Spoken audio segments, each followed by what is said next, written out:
الحمد لله نحمده ونستعينه ونستغفره ونؤمن به ونتوكل عليه ونعوذ بالله من شرور أنفسنا ومن سيئات أعمالنا من يهده الله فلا مضل له ومن يضلله فلا هادي له ونشهد أن لا إله إلا الله وحده لا شريك له ونشهد أن سيدنا ونبينا ومولانا محمدا أحمد عبده ورسوله صلى الله تعالى عليه وعلى آله وأصحابه وبارك وسلم تسليما كثيرا كثيرا. أما بعد فأعوذ بالله من الشيطان الرجيم. بسم الله الرحمن الرحيم. ذلك نتلوه عليك من الآيات والذكر الحكيم. إن مثل عيسى عند الله كمثل آدم خلقه من تراب ثم قال له كن فيكون. الحق من ربك فلا تكن من الممترين.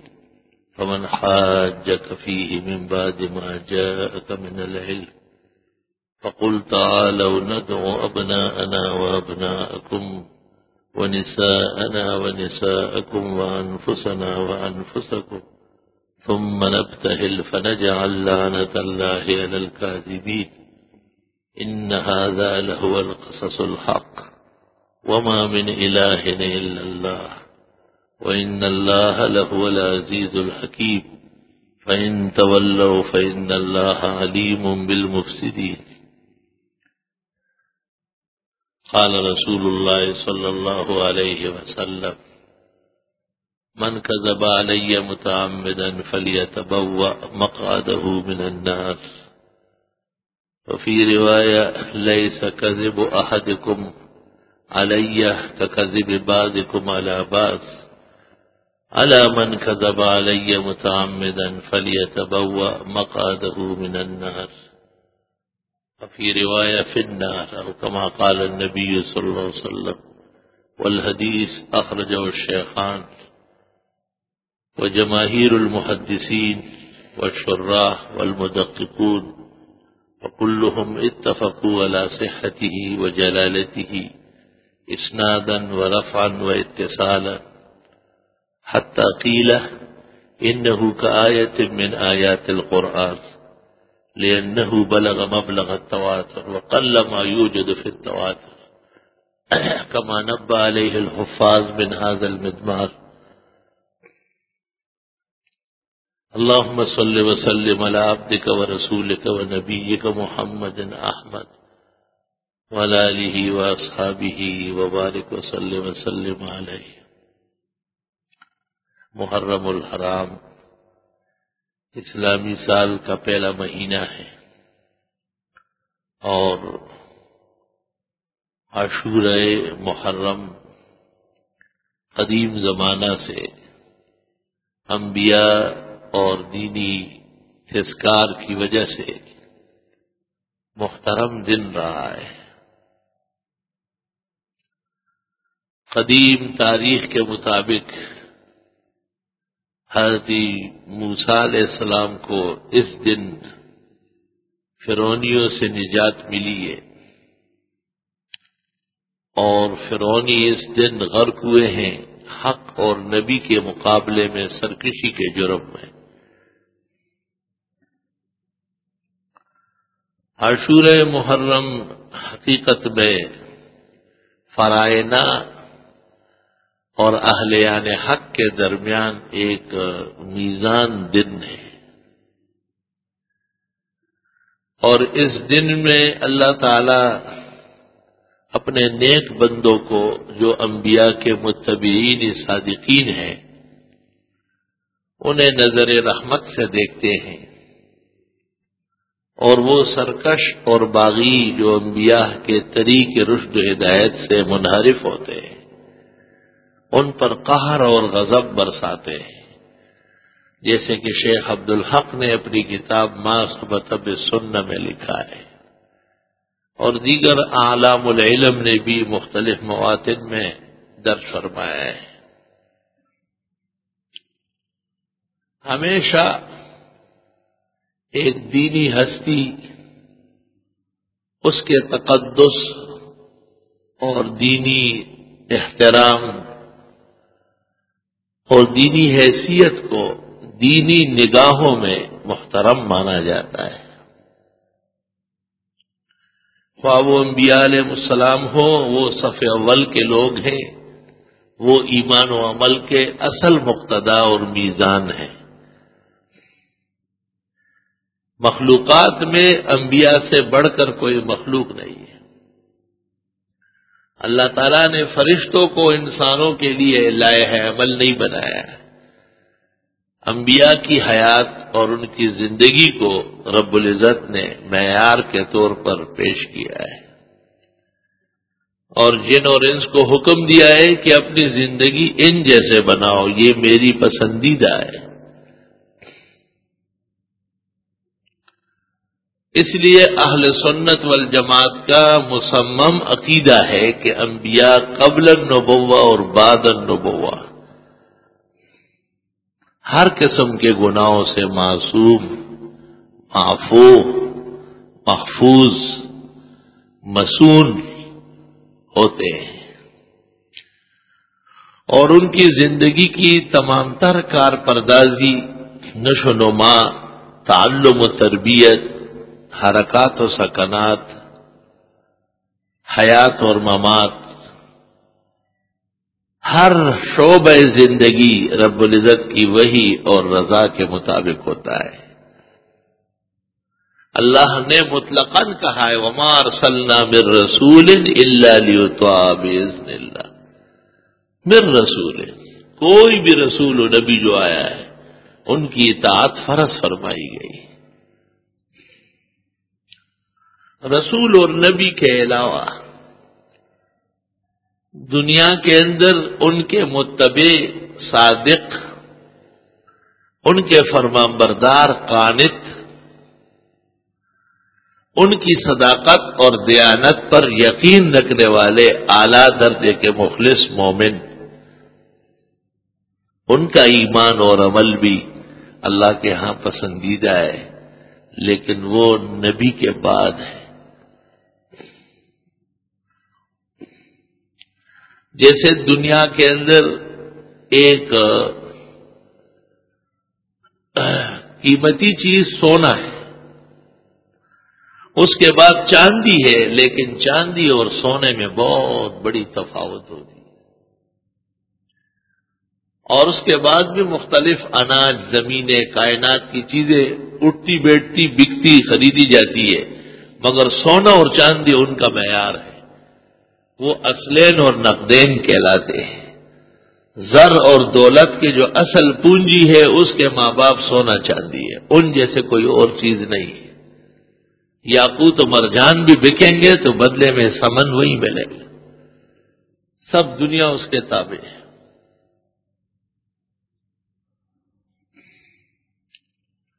اللہ تعالیٰ نے یہ مقام اور مرتبت بلکہ اس سے بڑھ کر ہزاروں، لاکھوں، کروڑوں، اربوں، کربوں درجے بڑھا کر شان اور عظمت، تقدس اور احترام، انسانیت کی عمدہ اور بلند معیار انبیاء علیہ الصلوات و تسلیمات کو دیا ہے.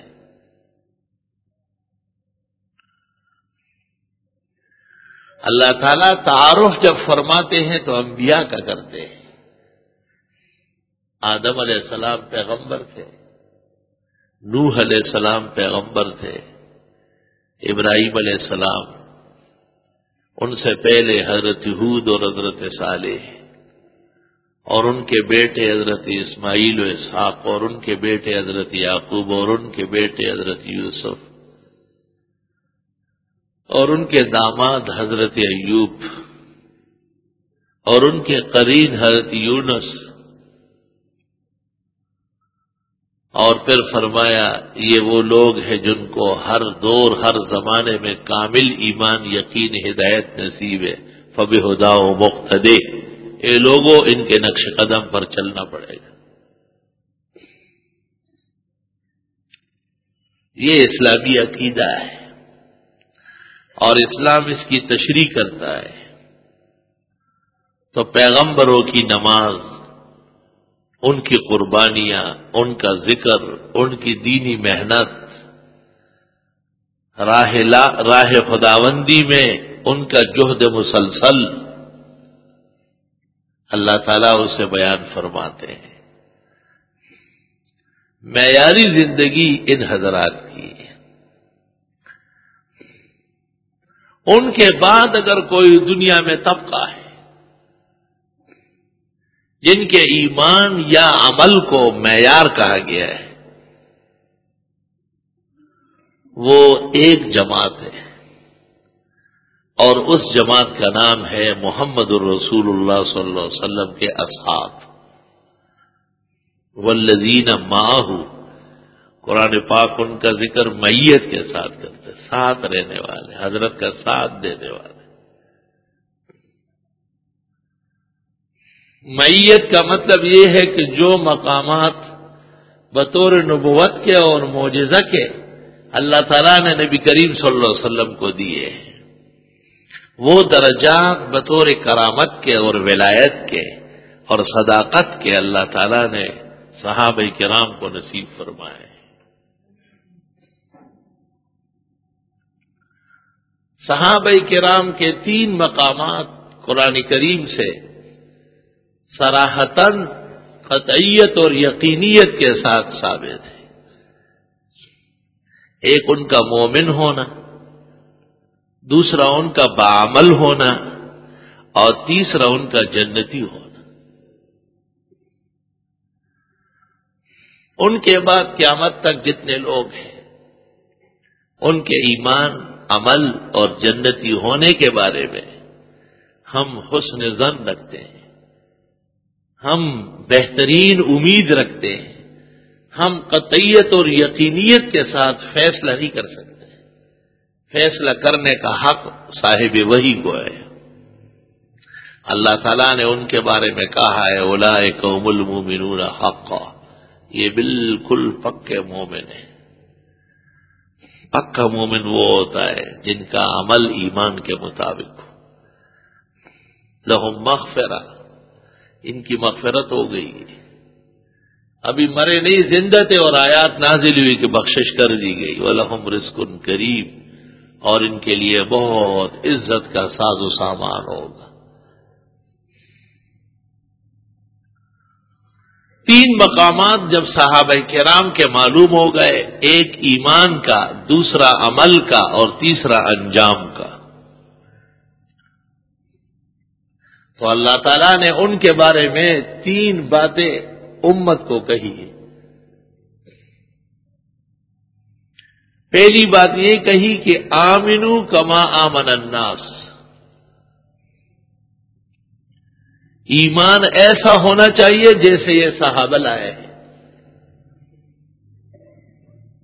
صحابہ کرام کا ایمان عند اللہ اور عند الرسول، عند القرآن اور عند الوحی اور عند السماوات مسلمہ ایمان ہے، معیاری ایمان ہے۔ کسی نادان اور غافل نے اپنی جماعت کے منشور میں لکھا تھا کہ صحابہ معیار حق نہیں ہے، یہ روافض کو خوش کرنے کے لیے تاکہ وہ ہماری جماعت میں شامل ہو جائے، اور خلافت و ملوکیت اور احیاء تجدید دین، تمام کتابوں میں ان کا پورا لحاظ کیا گیا ہے۔ اور ناحق صحابہ کرام پر قرآن کریم کو ایک طرف کر کے جھوٹی اور غلط تاریخ کا سہارا لے کر پیغمبر کی مقدس جماعت کو داغدار کیا گیا ہے، اور جیسے کر چکا تھا ایسے ہی پا چکا ہے وہ، اور جیسے وہ کرتا تھا اور جس ایجنسی کو خوش کرتا تھا اسی ایجنسی کے یہاں مرا، اور 5 دن بعد جنازہ ہوا، اور جنازہ 3 دن کے بعد ہوتا ہی نہیں، مفسوخ و منفوخ ہو جاتا ہے۔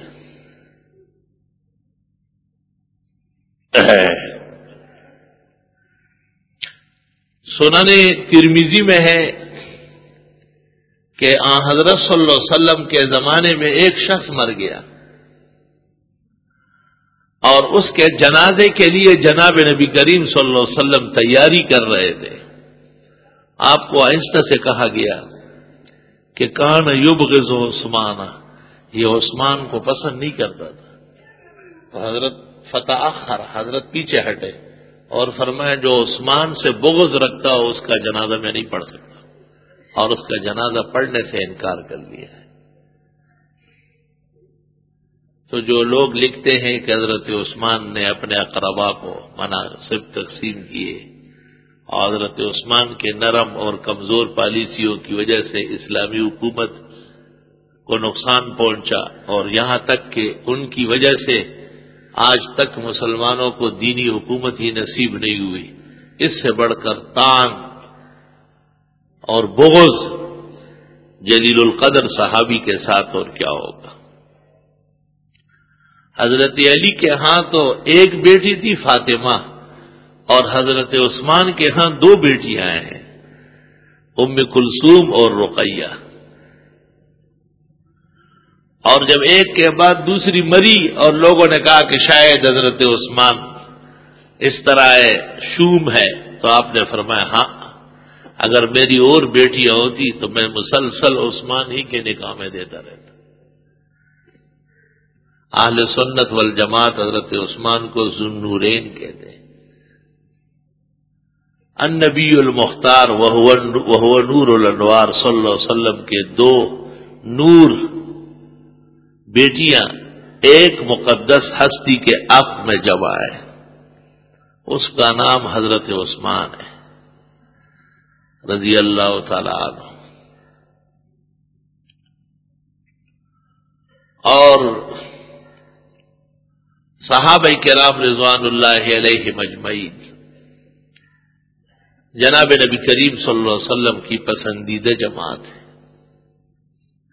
آپ نے فرمایا جس طرح اللہ تعالیٰ نے انبیاء میں مجھے چنا ہے، اس طرح تمام دنیا میں میرے صحابہ کو میرے لیے چنا ہے.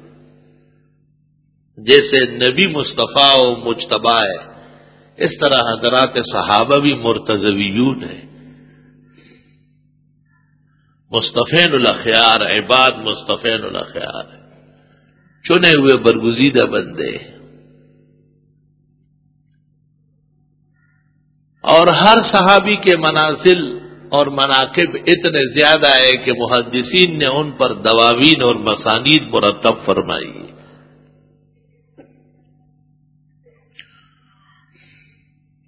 حضرت علی رضی اللہ تعالی عنہ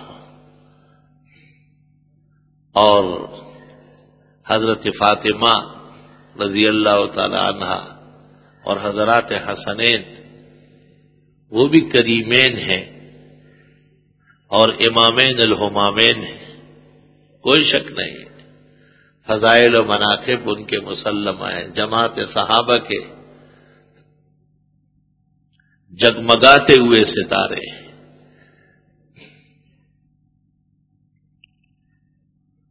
اللہ اکبر و کبیرہ. بزرگوں کو بزرگوں کے طرز پر ماننا یہ ایمان کا تقاضا ہے،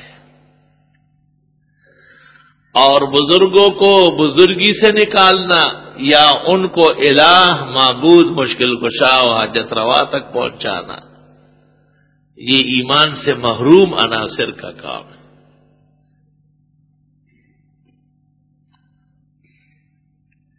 صحابہ کرام کی خلافتیں بڑی مضبوط تھی،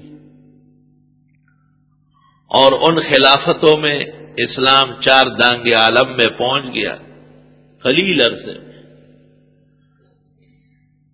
جب سے دنیا بنی ہے اور جب تک رہے گی پوری دنیا کا سروے کیا گیا ہے، اتنی تیز تحریک کوئی نہیں ہوئی جتنے جناب نبی کریم صلی اللہ علیہ وسلم کے مدینہ منورہ کے 10 سال میں دین کو فائدہ پہنچا ہے.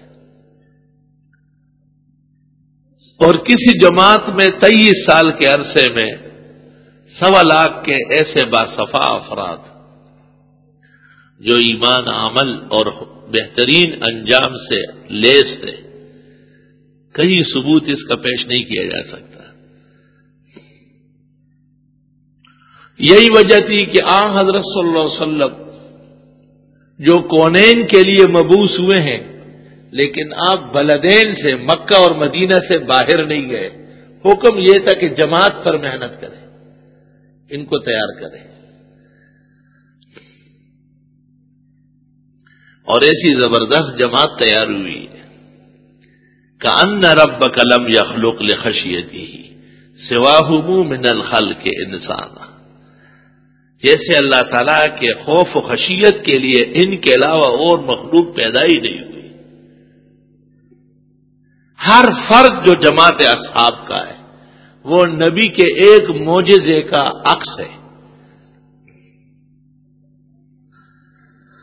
اور ہمارے نبی کریم صلی اللہ علیہ وسلم کے معجزات 1,24,000 انبیاء سے زیادہ ہے.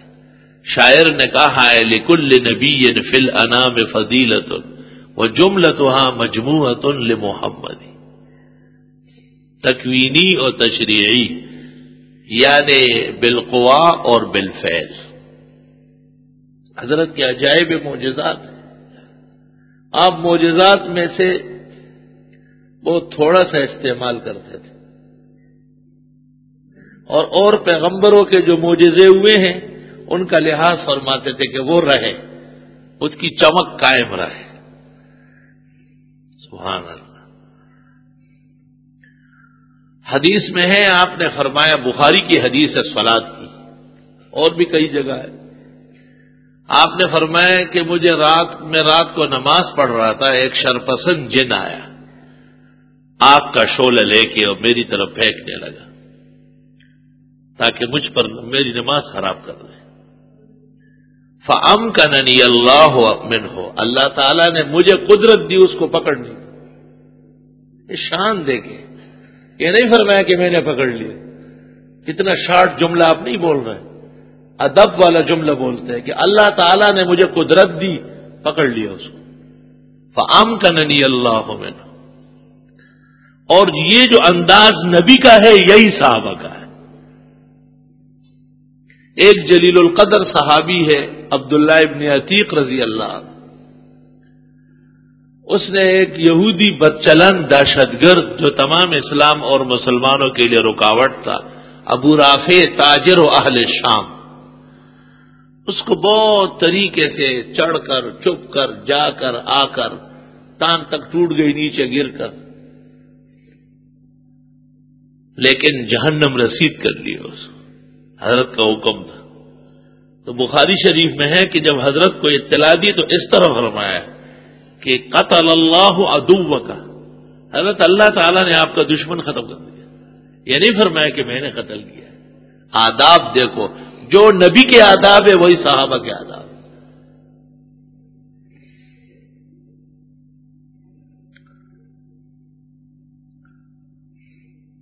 خالد بن ولید ایک مہم پر گئے تھے، ہر طرف سے گرفتار ہو گئے.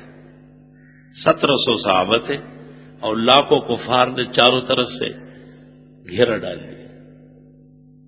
ایک طرف بھی محفوظ نہیں جہاں سے نکل سکے. خالد بن ولید نے صحابہ سے پوچھا کہ اس قسم کی تکلیفیں نبیوں کے زمانے میں آئی؟ سب نے کہا اس سے زیادہ آئی ہے. کیسے نکلتے تھے؟ تو سب نے 4 کلمے کہے، یا حلیم یا علیم یا علی یا عظیم. اگر اس کو اخلاص کے ساتھ اتنی مرتبہ پڑھ لیے جائے تو مصیبت. تو خالد نے کہا اچھا وا، کوئی اختلاف ہے؟ کسی کو کہا نہیں کہ جلدی کرو. جب کلمات ختم ہو گئے معلوم ہوا سامنے سے کفار ہٹ گئے، راستہ کھل گیا. اور جب یہ روانہ ہو گئے تو پتہ چلانا پڑا کہ یہ خبر کس نے دی، مشرکین ہے کہاں. ایسے 4 کلمے ہیں نا، چاروں اطراف صاف کر دیتے. اب بھی وہی کلمات ہے اور وہی اثر ہے، لوگوں میں وہ ایمان نہیں ہے. ابھی پڑھ لیں گے تو گھر جا کے دیکھیں گے کہ بستر کے اندر کہیں سونا پڑا ہوا تو نہیں ہے. ایسے لالچی اور خود غرض قوم کو کلمات سے فائدہ پہنچتا ہے جو دین و ایمان جانتے نہیں ہیں سوائے کھانے پینے کے. 1700 صحابہ ایک جگہ ہے اور ایک جیسے یقین و ایمان ہے. یہ آن حضرت صلی اللہ علیہ وسلم کی کامیاب تربیت ہے. اللہ اکبر و کبیرہ۔ تو حضرت نے فرمایا کہ میں نے اس جن کو گرفتار کر لیا رات کو، اور گرفتار کرنے کے بعد میرا پختہ ارادہ تھا کہ اس کو مسجد نبوی کے ستون سے باندھوں اور صبح مدینے کے بچے اس کے کان اور ناک کھینچ کے اس سے کھیلتے رہے۔ یہ عجیب بات ہے کہ جب حضرت گرفتار کرے تو پھر وہ ہل بھی نہیں سکے گا، لیکن آپ نے فرمایا کہ مجھے یکدم اپنے بھائی حضرت سلیمان کی دعا یاد آئی کہ جب اللہ تعالیٰ سے جنوں کی حکومت مانگی تو ساتھ یہ کہا وَمُلْكٍ لَا يَنبَغِي لِأَحَدٍ مِّن بَعْدِي، اختیارات ان کے دینے ہیں تو پھر ایسے دے کہ اور کسی کی شان کے لائق نہ ہو۔ تو آپ نے فرمایا یہ تو میرے بھائی سلیمان کی شان کے لائق، میں کیوں باندھوں گا؟ میں فردت خاصین، پکڑ کے دھکے دے کے باہر نکلے، باہر نکلو، خربوزے کا چور ہے اور 2 رکھ کے چھوڑے۔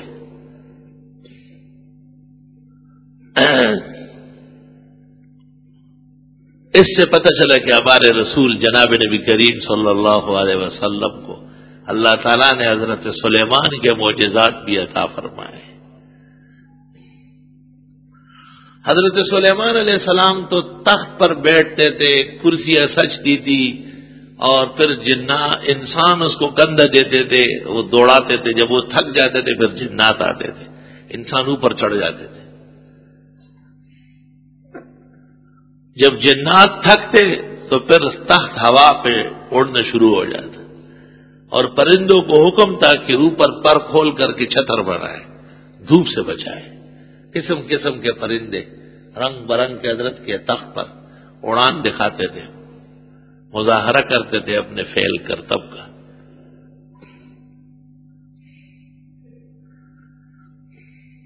لیکن ہمارے رسول جناب نبی کریم صلی اللہ علیہ وسلم اسی مسجد میں جس کو سلیمان علیہ السلام نے مکمل کیا، بیت المقدس، جب جانے لگے لیلۃ الاسراء میں، اور وہاں سے جب سبع سماوات تک جانے لگے تو آپ کی خدمت میں تخت نہیں تھا بلکہ براق تھا، اور آپ کے ساتھ انسان اور جنات اور پرندے نہیں تھے، ملائک تھے۔ حدیث میں ہے 70,000 ملائک جو اس سے پہلے کبھی زمین پر نہیں آئے اور قیامت تک دوبارہ نہیں آئیں گے، وہ مجھے بیت المقدس اور وہاں سے سبع سماوات کی سیر کرانے آئے۔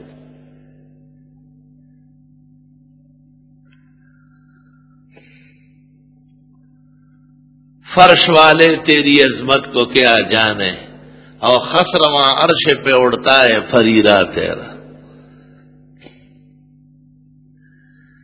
یہ بھی زمانے کے کسی متنبی کا شعر ہے، لیکن شعر قیمتی ہے۔ حسن حسن وقبہ قبح،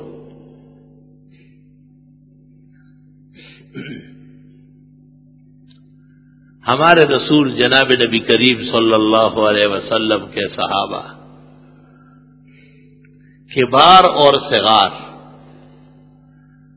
بعض صحابہ ایسے بھی ہیں جو ایک لمحے کے صحابی، ایک لمحے کے۔ غزوہ خیبر کی غزا میں حضرت صفوں کے سامنے آئے، کیونکہ بہت خطرناک قوم سامنے تھی اور وہ بہت جنگی طریقے جانتے تھے۔ حضرت کو خوف تھا کہ کہیں ایسا نہ ہو کہ حضرات صحابہ کو نقصان پہنچے۔ آپ اگلی صف کے سامنے نکل کر کے صحابہ کرام کو ہدایات دے رہے تھے۔ سامنے ایک شخص مخالفین کے فوج میں، اس کی نظر درست طریقے سے وہ جبین نبوت پر پڑ گئی، اور بس دل لے گئے حضرت، یکدم تلوار سمیت حضرت کی خدمت میں آیا اور حضرت سے کہا کہ حضرت عام جیسے انسان تو کبھی نہیں دیکھا گیا، آپ کا کیا نام ہے؟ آپ نے نام بتایا، کہا پیغمبر آپ ہیں؟ حضرت نے فرمایا کہ میں ہی اللہ تعالی کی امانت کا ذمہ دار بنایا گیا ہوں۔ کہا میں اگر آپ پر ایمان لے آؤں مجھے کیا ملے گا؟ تو آپ نے فرمایا کہ جنت ملے گی۔ کہا آپ ذمہ دار ہیں؟ کہا بالکل، مجھے اللہ نے بھیجے اس لیے جو اللہ پر ایمان لائے مجھے سچے نبی کا ہے، اللہ اس کو جنت دے گا۔ تو واپس ادھر نہیں گئے، صحابہ کی طرف سے لڑنے لگے، ایمان لے آئے، تصدیق ہو گئی۔ لڑائی جب رک گئی اور لاشیں اٹھائی گئی تو ان کی لاش بھی مل گئی۔ آپ نے اسے دیکھ کر کے فرمایا کچھ لوگ ایسے ہیں کہ ما صلی وما صاما وما زکا، نہ نماز پڑھ سکا، نہ روزہ رکھ سکا، نہ زکوٰۃ دینے وقت ہی نہیں آیا، اور وہ اور امت سے 500 سال پہلے داخل جنتوں میں۔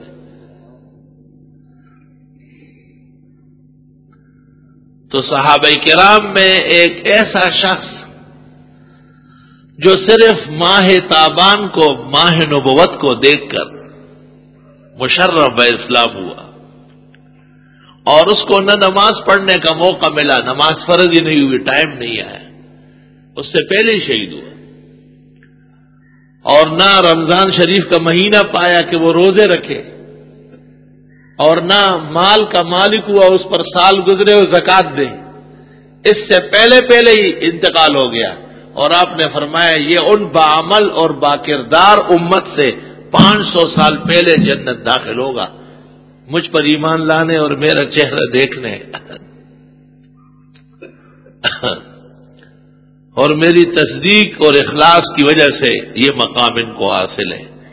تو علماء نے عجیب بات لکھی ہے کہ کم از کم ایک پیغمبر کا مقام اور مرتبہ امت سے 1.25 لاکھ درجے اونچا ہے، کامل و اکمل امتی سے، اور کم سے کم چھوٹے سے چھوٹے صحابی کا درجہ ایک اعلیٰ امتی سے 500 سال پہلے جنت جانے کا ہے۔ اولئک اصحاب محمد اختارهم اللہ لصحبت نبیہ ولإعلاء کلمتہ، یہ پیغمبر کے صحابہ ہیں، ان کی جماعت ہے جن کو اللہ تعالیٰ نے اپنے نبی کی صحبت کے لیے چنا تھا، اور اپنے دین اور توحید کے کلمے کو سربلند کرنے کے لیے ان کو منتخب فرمایا تھا۔ اتنے بڑے لوگ اور اتنی مضبوط جماعت دین میں کس قدر محتاط تھے۔ صرف 2 مثالیں دیتا ہوں تاکہ آنکھیں روشن ہو جائے۔ جناب نبی کریم صلی اللہ علیہ وسلم کی خدمت میں ایک دفعہ یہ درخواست کی گئی کہ حضرت مسلمان بہت پھیل گئے، دور دور تک رہ رہے، اور سب حضرت والا کی اقتداء میں مسجد نبوی میں نماز پڑھنا چاہتے ہیں، آتے آتے جماعت ہو جاتی ہے۔ کوئی ایسا طریقہ ہو کہ لوگوں کو پتہ چلے کہ جماعت کھڑی ہونے میں کچھ وقت ہے۔ صحابہ سب جمع ہو گئے، سب کی یہ خواہش اور مطالبہ تھا۔ بعضوں نے کہا کہ نماز سے پہلے کوئی شخص دف بجائے، تو کہا گیا کہ یہ تو یہود کا طریقہ ہے، ہم تو یہود کے طریقے نہیں اپنائیں گے۔ پھر بعضوں نے کہا کہ چلو کوئی گھنٹال بجایا جائے، تو کہا گیا کہ یہ تو عیسائیوں کا طریقہ ہے، ان کے چرچوں میں گھنٹال بجتے ہیں، اور بھی بددینوں کا ہے۔ پھر کہا گیا کہ آگ جلائی جائے، اس کا دھواں اور شعلے دیکھ کر کے پتہ چل جائے گا، تو کہا گیا کہ یہ تو مجوس کا طریقہ ہے، آتش پرستوں کا، فارسیوں کا۔ کوئی بات بنی نہیں اور مجلس برخاست ہو گئی۔ رات کو ایک بزرگ صحابی ہے عبداللہ ابن زید ابن عبد ربیہ، صاحب الاذان کہلاتے ہیں، انہوں نے خواب دیکھا کہ ایک شخص ہے بہت پر نور اور پر قدس، اور اس کے پاس ایک طبلہ ہے۔ عبداللہ ابن زید ابن عبد ربی نے ان سے کہا کہ اما تبیع ھذا، اس کو بیچنا نہیں۔ اس نے کہا وماذا تصنع به، آپ کائے کے لیے خرید رہے ہیں؟ کہا انادی بہ الناس للصلاۃ، لوگوں کو نماز کے لیے بلاؤں گا اس کو بجا کر۔ اس نے کہا الا ادلک خیرا منہ، میں آپ کو اس سے بہتر بتاتا ہوں. جب نماز کا وقت آ جائے اس طریقے سے اللہ اکبر اللہ اکبر اللہ اکبر اللہ اکبر اشہد ان لا الہ، پوری اذان ان کو تلقین کی. اور خواب ختم ہو گیا. وہ خواب دیکھ کر کے اور پیغمبر کی صحبت میں صبح صبح دوڑ آئے کہ حضرت میں نے رات کو خواب دیکھا. جس وقت عبداللہ ابن زید ابن عبد ربیہ نے خواب بیان کرنا شروع کیا تو حضرت عمر رضی اللہ تعالیٰ عنہ رات کے لباس میں جس میں وہ سوئے تھے اور ایک صاف چادر لپیٹ کر کے آ کے بیٹھ گئے پیچھے اور سارا خواب سنا.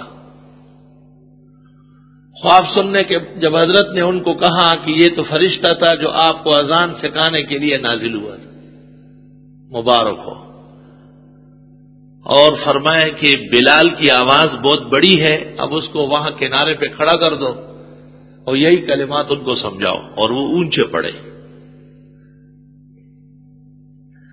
تو آپ نے حضرت عمر سے پوچھا کہ آپ کیسے آ کے بیٹھ گئے؟ فرمایا یہی خواب بعین ہی اسی طرز کا میں نے 20 دن پہلے دیکھا ہے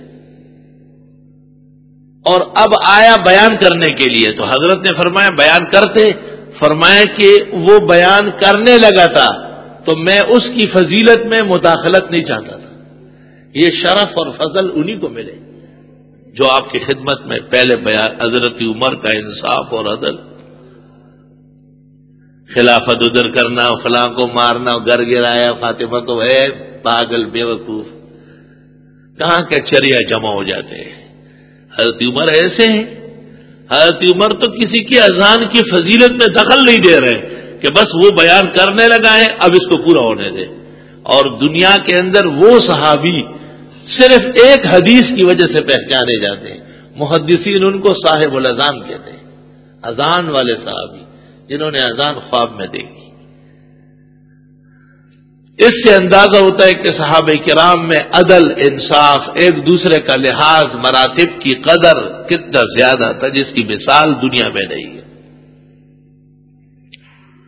اور صحابہ دین کے سلسلے میں، دنیا کے امور میں اس قدر پابند تھے کہ قدم نہیں رکھتے تھے جب تک وحی کی رہنمائی نہ ہو.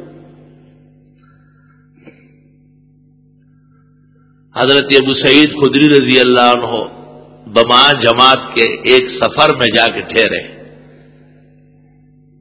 پوری جماعت تھی. بخاری شریف میں 14 جگہ تو یہ حدیث مجھے یاد ہے، فضائل میں ہے، بیوع میں ہے، اجارہ میں ہے اور مساقات میں ہے اور فضائل قرآن میں ہے، مختلف مقامات پر وارد ہوئی. وہاں اس زمانے میں یہ دستور تھا کہ انسانوں کا جمگٹا جب کہیں آبادی کے قریب آ جاتا تو آبادی والے ان سے آ کے پوچھ لیتے کہ آپ کس کام کے لیے آئے اور کتنے دن یہاں ٹھہریں گے اور آپ کے پاس کتنے دن کا راشن موجود ہے. ان کے پاس جو کچھ تھا وہ ختم ہو گیا. انہوں نے آ کے دریافت تک نہیں کیا. قریبی آبادی نے جب انہوں نے کہا تو انہوں نے کہا ہم کسی کو مہمانی نہیں دیتے. ٹھیک، اس قبیلے کا سردار وہ کئی سانپ نے ڈسا اور ہر قسم کا علاج معالجہ کیا گیا لیکن وہ ٹھیک نہیں ہوا، حالت خراب ہو گئی. کسی نے ان کو کہا کہ قریب میں سفید پوشوں کی ایک جماعت آئی ہے اور یہ جو نبی آخر زمان آئے ہیں ان پر ایمان لانے والے ہیں، ان سے پتہ کرو. ان کا ذمہ دار آیا اور صحابہ سے کہا کہ ہمارے سردار کو کہیں سانپ نے ڈسا ہے اور ہم نے ہر طرح دواؤں درمل کر لیا لیکن وہ جانور نہیں ہو رہا ہے. آپ حل فی کو مراق، کوئی جھاڑ پھونک والا ہے؟ ابو سعید خدری نے کہا ہاں بالکل دم مجھے آتا ہے، لیکن سوال یہ ہے کہ ہم اتنے دنوں سے یہاں ٹھہرے ہیں، تم نے وہ انسانیت کا احترام کر کے ہماری جائز مہمانی سے بھی انکار کر لیا. اب میں بھی دم نہیں کروں گا جب تک تم کچھ مقرر نہیں کرو گے.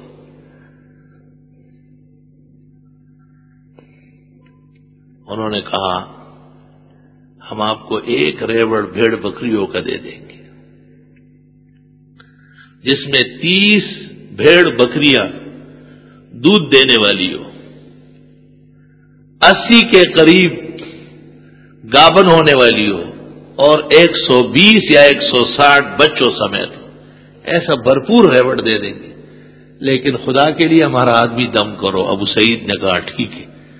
3 دن تک صبح اور شام دم کرنے گئے۔ آج بھی لوگ یہاں آ جاتے ہیں، میں کسی کام میں ہوتا ہوں، مصروف ہوتا ہوں، دم کے لیے تو فرصت وقت چاہیے، تو وہ کہتے ہیں بس چف کر دے جی، ان کو خالی چف چاہیے، ٹھیک ہو یا نہ ہو بلا سے ہماری۔ مجھے کہتے ہیں دم کر دے، تو میں اس کی شکل کو دیکھتا ہوں کہ اس کو دیکھو اور دم کو دیکھو، وہی خریت اگورا پسارا شپیت اگورا۔ دم کے لیے تو 3 دن صبح و شام آنا پڑتا ہے، اور صبح کا نام سنتے ہی ان کو ٹائیفائڈ ہو جاتا ہے کہ صبح کیا مطلب ہے؟ صبح کہتے بھی 11 بجے کے بعد کو کہتے ہیں۔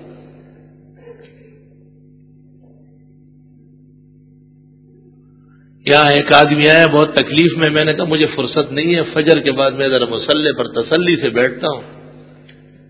کہتے ہیں فجر میں نہیں آ سکتا ہوں، صبح آ جاؤں گا۔ میں نے کس وقت؟ کہ 12 بجے۔ تو میں نے ناظرہ قرآن پڑھنے والے جو بچے ہیں نا، ان میں سے ایک بچے کو میں نے کہا ادھر آؤ، صبح کب تک ہوتی ہے؟ تو کہنا صبح تو سورج نکلنے سے پہلے ہوتی۔ میں نے کہا یہ جو پرائمری کا بچہ ہے اس کو پتہ نہیں ہے، کہتے 12 بجے تک صبح کا، 12 بجے تو دوپہر ہوتی ہے، 12 بجے کیسے صبح ہوتی ہے؟ تو میں نے اس کو کہا، میں نے کہا عقل و دانش اس معصوم سے بھی گئی گزری دے دی، اس قدر بلا کے شکار ہو چکے ہیں، غفلت اور بے دینی نے کہاں سے کہاں پہنچا دیا آپ کو، اوقات ہی سارے ختم ہو گئے۔ استغفر اللہ، اللہ تعالیٰ مسلمانوں کو اوقات کی قدر نصیب فرمائے، اور خاص کر وقت فجر اور اس کی برکات سے اللہ تعالیٰ ان کو مالا مال فرمائے۔ حضرت اقدس خواجہ خواجگاں الشیخ الکبیر فرید الملت والدین مسعود گنج شکر اجودنی رحمت اللہ علیہ سحری کے وقت جب اٹھتے تھے وہ تو ساری رات جاگتے تھے، اور تہجد پڑھ کر کے نماز فجر کی سنت اور اذان میں کچھ وقت باقی ہوتا تو بڑے موڈ سے فرماتے تھے کہ وقت سحرے وقت مناجات ہے، یہ سحری کا لمحہ تو اللہ سے مانگنے کا ہے، اور خیز درا وقت کے برکات ہے، اس وقت میں اٹھا کرو، یہی تو سب کچھ لینے کا وقت ہے۔ آپ اسے نیند اور غفلت میں تباہ و برباد کر دیتے۔ تو حضرت ابو سعید رضی اللہ تعالیٰ عنہ 3 دن تک صبح و شام 3 ایام صباحا و مساء، بخاری شریف، انہیں دم کرتے رہے۔ وہ ٹھیک ہو گیا۔ ٹھیک ہونے کے بعد 30 بڑی بکریاں بھیڑیں اور 80 متوسط اور 120 یا 160 بچوں سمیت ایک ٹھیک ٹھاک بڑا عظیم الشان ریوڑ وہ لے کر کے آئے۔ دم ہو تو ایسا دم، شکرانہ آدمی مانگے تو عزت سے مانگے، یہ نہیں ہے کہ 5 پاؤ اور 5 روپے جس کا کچھ بھی نہ بنے۔ اس زمانے میں کامیاب دم کا فیس یہ ہے کہ اپنے قریب میں اہل حق کی مسجد تعمیر کر لو، قرب و جوار میں جو دینی مدرسہ ہے وہاں کچھ تعمیر کر لو، یہ طریقہ ہے۔ دم ایسا ہو جاؤ کہ اس بیماری میں تیری نسل و نسب میں کوئی مبتلا نہ ہو، دم کا یہ اثر ہوگا۔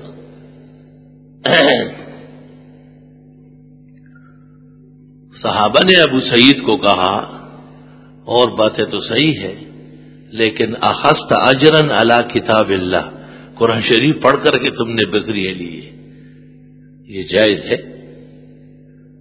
تو ابو سعید نے کہا چل پیغمبر سے پوچھتے ہیں۔ جب مدینہ منورہ پہنچے، سفر کے احوال حضرت صلی اللہ علیہ وسلم کو سنائے، یہ واقعہ بھی بیان فرمایا من وعن اول سے اخیر تک، اور حضرت نے فرمایا کون سی سورت پڑھی؟ 3 دن صبح و شام جو گئے جس سے شام کا ڈسا بالکل ٹھیک ہو گیا، اور انہوں نے کہا سورہ فاتحہ۔ تو آپ نے فرمایا تمہیں خوب پتہ چلا ہے کہ یہ ہر مرض کی شفا ہے، یہ شافیہ وہی الکافیہ، یہ سورت کافی شافی ہے تمام بیماریوں سے، اس لیے اسلام نے ہر نماز و ہر رکعت میں تجویز کیا ہے۔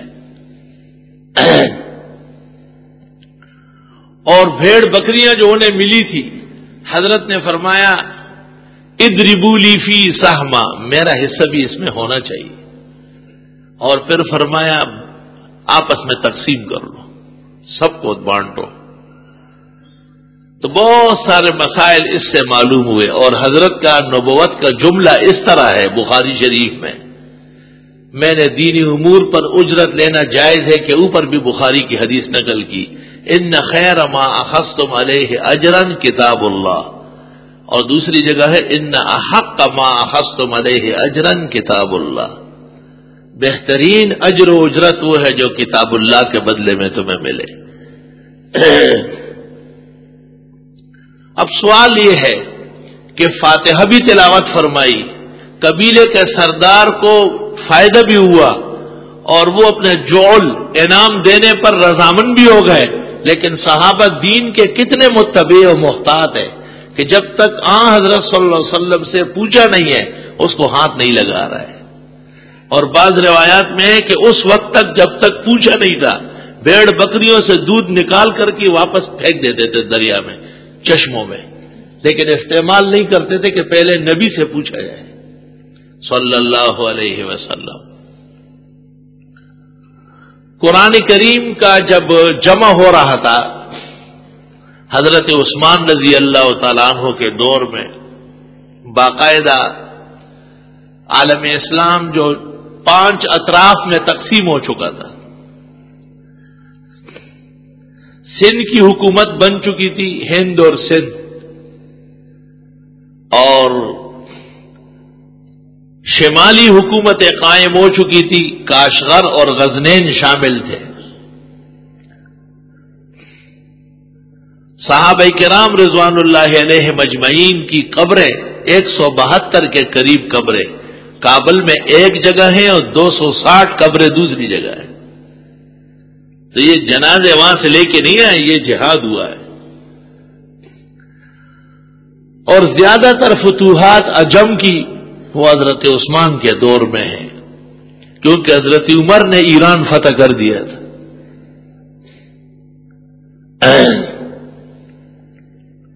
تو عجمی جب تلاوت کرتے تھے بعض حروف میں فرق ہو گیا تھا۔ ایک شخص آیا اور اس نے حضرت عثمان کو قرات سنائی، ایات یکم التابوت، تو تابوت کو کابوک پڑا، ایات یکم القابو کو، تو حضرت عثمان سر پکڑ کے بیٹھ گئے اور ان کو کہا کہ اس طرح نہیں ہے، تو انہوں نے کہا ہم تو اس طرح پڑھتے ہیں۔ تو حضرت عثمان رضی اللہ تعالیٰ عنہ نے حضرت حفصہ ام المومنین کے گھر سے قرآن شریف کا وہ نسخہ منگوایا جو ابوبکر صدیق کے زمانے میں وحی کے کاتبوں سے جمع کرایا گیا تھا، اور حکم دے دیا کہ اس وقت 7 سلطنتیں عجم میں قائم ہو چکی ہیں، 7، ان 7 کو ایک ایک نسخہ بھیجنا ہے، اس نسخے کو دیکھ کر کے قرآن شریف تیار کرنا۔ جس وقت سورت توبہ لکھی جا رہی تھی، سورت برات، تو صحابہ نے قلم روک لیا، آپ بسم اللہ لکھے یا نہیں؟ تو ان کا نسخہ ابی بکر میں نہیں ہے، نسخہ ابن مسعود میں نہیں ہے، جن افراد کے سامنے نازل ہوئی ہے ان میں نہیں ہے۔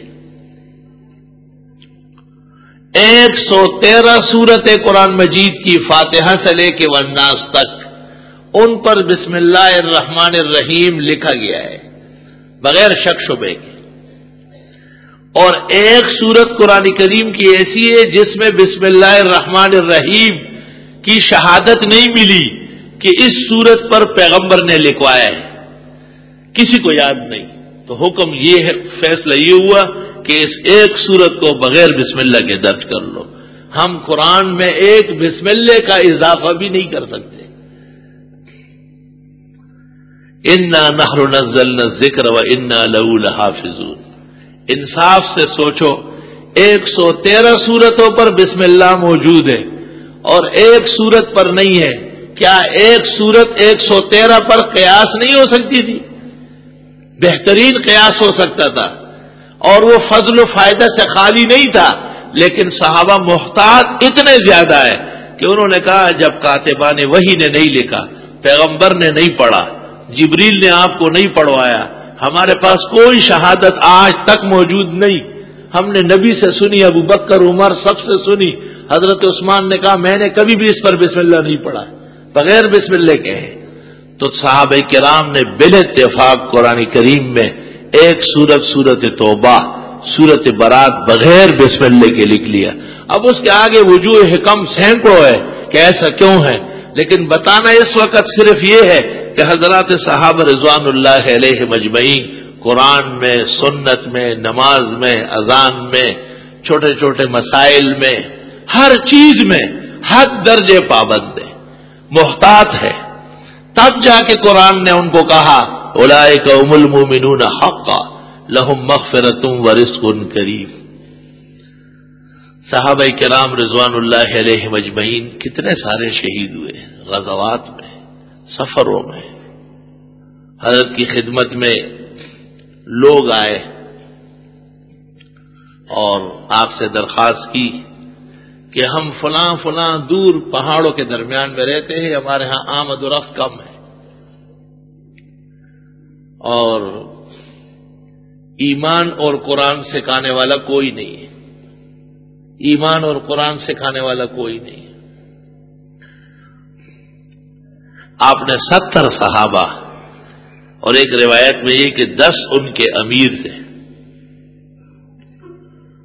وہ صحابہ دن بھر جنگلوں میں لکڑیاں کاٹ کے بیچتے تھے اور رات بھر قرآن مجید پڑھتے تھے، اور ان کو قراء کہتے تھے، بہترین قرآن پڑھنے والے، ان کو ساتھ کر دیا۔ وہ 10 صحابہ بڑے بڑے جب ان کے ساتھ روانہ ہوئے اور ایک جگہ آئی تو انہوں نے 200 تیر انداز بٹھائے تھے، بڑا طویل واقعہ ہے، اس کو غزوۃ القراء اور ذات الرجی کہتے ہیں۔ بخاری نے تفصیل کے ساتھ ذکر کیا، حضرت خبیب اور حضرت عبداللہ ابن طارق اور حضرت عاصم جیسے کبار اجلہ ان میں شہید ہوئے ہیں۔ پہلی بات تو یہ کہ دیکھو وہ دھوکہ دینے کی نیت سے آئے، لیکن نبی کو معلوم نہیں ہوا کیونکہ غیب دان نہیں ہے۔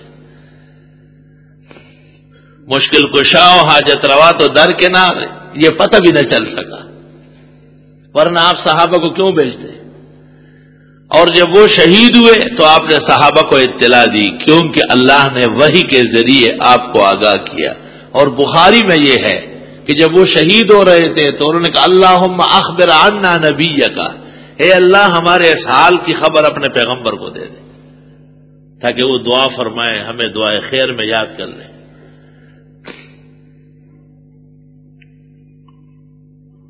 استغفر اللہ۔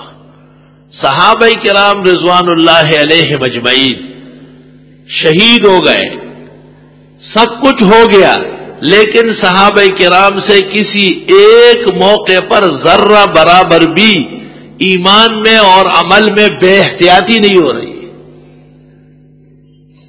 مثلا مشرکین نے ان کے ساتھ عہد کیا کہ آپ نیچے اترے، ہم کچھ نہیں کہیں گے، تو کچھ حضرات نے کہا کہ جب وہ خود ہی کہہ رہے ہیں شاید بچ جائے، نیچے اتر آئے۔ حضرت عاصم نے کہا نہ، میں کافر کا وعدہ نہیں مانتا، مجھے یہی موت منظور ہے۔ بات وہی تھی، جو نیچے اترے ان کو بھی قتل کرنے لگے۔ تو رائے میں فرق ہو گیا، مگر مقاصد ایک تھے۔ رائے میں فرق جیسے احناف اور شوافی، مالکیہ اور حنابلہ، کبھی کبھی جنگی تدابیر میں صحابہ اور پیغمبر کے آراء میں فرق ہوا، لیکن جو فیصلہ ہوا اس سے سر منہ کوئی ہٹا نہیں ہے۔ اللہ تعالیٰ کے بڑے جلیل القدر احسانات میں سے ہے۔ اور پھر دیکھو ایک ایسی جماعت جو دن بھر محنت مشقت کرے اور صرف راتیں ان کو عبادت کے لیے ملتی ہے، ان کا نام پڑ گیا قراء، قرآن مجید تجوید و شان کے ساتھ پڑھنے والے۔ تو جو ہم وقت بیٹھے رہتے تھے قرآن سنتے تھے، سیکھتے تھے، پھیلاتے تھے، ان کے علوم و اعمال کا کیا کہنا ہے؟ حضرت عمر رضی اللہ تعالیٰ عنہ تو اس قدر سخت ملازم تھے، ملازم کے معنی نبی کی صحبت میں لازمن رہنے والا، کہ آپ نے اپنے ایک پڑوسی انصاری کے ساتھ معاہدہ کیا کہ ایک دن تم کام پر جاؤ، میں خدمت میں رہوں گا، صبح سے شام تک جتنا دین بیان ہو جائے رات کو بتا دوں گا، اگلے دن آپ صحبت نبی میں رہے، مجھے کام کرنے دیں، شام کو مجھے سارا بتانا پڑے گا۔ کچھ مدت بعد حضرت عمر رضی اللہ تعالیٰ عنہ کو ایک ایسا غلام ملا، غلام لقن، نوجوان لڑکا تھا لیکن بہت ذہین و ذکی تھا، اس کے سامنے ایک سانس میں 500 نام لے لے اور آپ خاموش ہو جائے وہ اسی ترتیب سے بتا دے گا، ایسے بلا کے حافظے تھے، آپ غضب کے حافظے تھے۔ ویسے ان میں نبی آخر زمان نہیں آئے، ان برتنوں کو صالح بنایا گیا تھا، ان افراد کو مستعد و تیار کیا گیا تھا۔ تو حضرت عمر نے اسے خریدا اور خرید کے گھر لے آیا، اسے کھاؤ پیو پہنو جو چاہو، بس اتنا خیال رکھو جب میں حضرت کی صحبت سے چلا جاؤں فوراً آ کے بیٹھ جاؤ۔ حضرت ارشاد فرمائے خوش ہو ناراض ہو کوئی آئے جائے، اس وقت میرے واپسی تک جتنا دین بیان ہو مجھے بتانا ہے۔ آج بھی طلباء غیرحاضریاں کرتے ہیں، جب اگلے دن آ جاتے ہیں کل کی اس کی چھٹی ہوئی ہوتی، یہ عقل نہیں ہوتی کہ بھئی ساتھیوں سے سبق پورا رٹ لیا جائے، سمجھ لیا ایسے بھی ہے لیکن عموماً پسماندگی آ رہی ہے۔ ایسے طلباء بھی میں نے دیکھے کہ باقاعدہ اساتذہ سے درخواست کی ہے کہ سبق میں نے پورا کر لیے لیکن کچھ باتیں رہ گئی وہ مجھے دوبارہ سمجھا دیں۔ علم کی قدر، دین کی حفاظت کا احساس جو صحابہ کو تھا، کائنات میں آسمان کے نیچے جب سے آدم علیہ السلام آئے قیامت تک کوئی ایسی جماعت نہیں آئے گی۔ ان بزرگوں کا اور ان محترم لوگوں کا نام بے ادبی سے لینا اور پھر بھی علی اور حسن حسین اور فاطمہ کی محبت کا دعویٰ کرنا، یہ تو اس طرح ہے جیسے آدمی کسی کو شکار کرتا ہو، کسی پرندے کو، تو شکاری اس وقت منہ ٹیڑھا کر دیتا ہے اور ایک عجیب سی آواز نکالتا ہے اور پتوں میں چھپ جاتا ہے، مقصد اس کا شکار ہوتا ہے، حقیقت نہیں ہوتی۔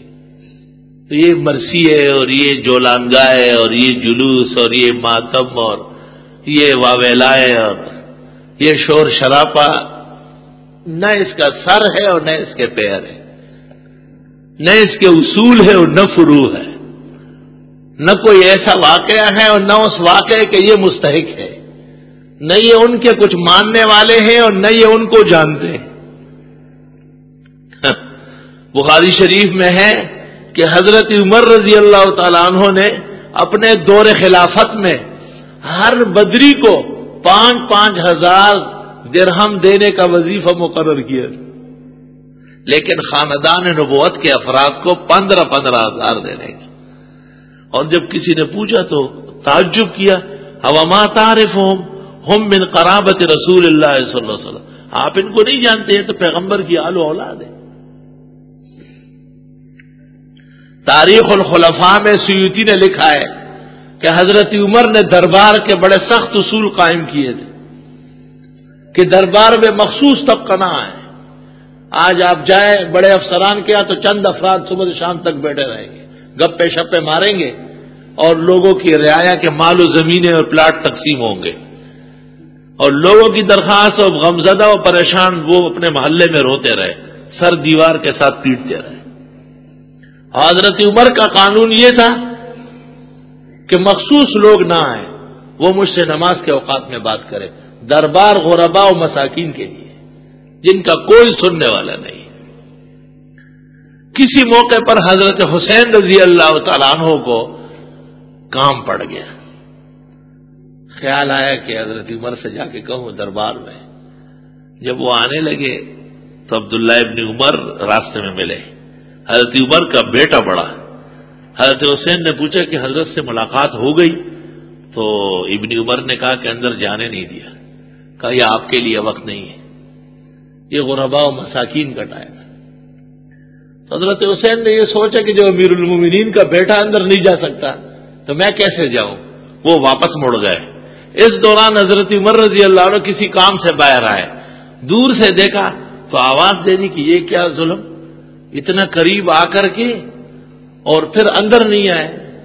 حضرت حسین رضی اللہ تعالیٰ عنہ سن کر کے فوراً آئے اور امیر المومنین کے آداب بجا لائے، اور پھر کہا کہ حضرت میں نے عبداللہ کو دیکھا کہ فرمایا عبداللہ جا سکتا ہے، حسین ابن علی نہیں جا سکتا ہے، کیونکہ آپ حضرت صلی اللہ علیہ وسلم کے نواسے ہیں، آپ لوگوں کا حق زیادہ ہے۔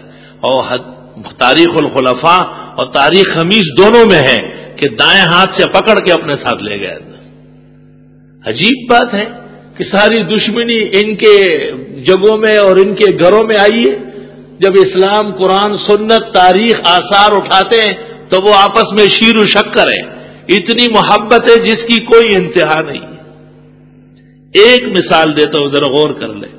معاویہ اور علی کے درمیان صفین کی لڑائی ہوئی اور خطرناک جنگ ہوئی، غم اور درد کا ایک باب ہے۔ اس دوران ایک شخص آیا حضرت معاویہ رضی اللہ عنہ سے گفتگو کرنے کے لیے، تو معاویہ نے ان سے پوچھا کہ فجر کہاں پڑی؟ تو اس نے کہا خلف علی ہے، ان کے ہاں پہلے گیا ہوں، رات وہیں رہا ہوں، اور فجر کی نماز میں نے علی کے پیچھے پڑھی۔ فدمعت عیناہ، حضرت معاویہ کی آنکھوں سے آنسو جاری ہو گئے۔ کہا 3 سال ہو گئے علی کے پیچھے ایک نماز نہیں پڑھی۔ یہ عجیب بات ہے، 3 سال ہو گئے کہ حضرت علی کی آواز تک سننے میں نہیں آئی، اور چہرہ آنسو سے تر بتر ہو گیا ہے۔ یہ معاویہ کا نام لیتے تو گالیاں دیتے، شرم نہیں آتی۔ اللہ تعالیٰ نے ان کو ایمان و صحبت نصیب فرمائی۔ بیٹے کی غلطیاں وہ تاریخی غلطیاں ہیں، اور اس میں تم نے اضافہ کیا اپنے گھر سے، کھچڑی ملائی ہے اس میں، اور ایسا دکھائیں گے۔ ہمارے بعض اہل سنت بھائی بھی بالکل پرائمری کے بچے بن جاتے ہیں، ان کا جھوٹ، خرافات سب بیان کرتے ہیں۔ میرے پاس ایک آدمی آیا ہے، مجھے کہتا ہے ایک رافضی کی تقریر بڑی زبردست ہوئی۔ میں نے کہا زبردست تقریر میں کون کون سی آیتیں پڑھی اور کتنی حدیثیں باحوالہ پیش ہوئی؟ یعنی خیر اس طرح تو کوئی بات بھی نہیں، شرم تم کو مگر نہیں آئی۔ وہ تم سے پھلتے پھولتے ہیں، ورنہ مجال نہیں ہے کہ وہ صحابہ کے خلاف اس قدر کھل کر بغاوت کرتے۔ اللہ رب العالمین ہدایت عامہ کے فیصلے فرمائے اور مسلمانوں کو اپنے مذہب اور اس کی بنیادیں محفوظ رکھنے کی توفیق اور غیرت عطا فرمائے۔ وآخر دعوانا الحمدللہ۔ حي على الصلاة، حي على الفلاح۔ الحمد لله حمدا كثيرا وسبحان الله بكرة وأصيلا، الله أكبر كبيرا، أشهد أن لا إله إلا الله وحده لا شريك له، وأشهد أن سيدنا ونبينا ومولانا محمدا أحمد عبده ورسوله صلى الله تعالى عليه وعلى آله وأصحابه وبارك وسلم۔ أما بعد، فيا أيها المؤمنون وحدوا الله، فإن التوحيد رأس الطاعات، واتقوا الله فإن التقوى ملاك الحسنات، عليكم بالسنة فإن السنة تهدي إلى الإطاعة، ومن أطاع الله والرسول فقد رشد واهتدى، ومن يعص الله ورسوله فقد ضل وغوى۔ وإياكم ومحدثات الأمور، فإن كل محدثة بدعة، وكل بدعة ضلالة، وكل ضلالة في النار۔ أعوذ بالله من الشيطان الرجيم۔ اليوم أكملت لكم دينكم وأتممت عليكم نعمتي ورضيت لكم الإسلام دينا۔ بارك الله لنا ولكم في القرآن العظيم، ونفعنا وإياكم بالآيات والذكر الحكيم، إنه تعالى جواد قديم كريم، ملك بر ورب رؤوف رحيم۔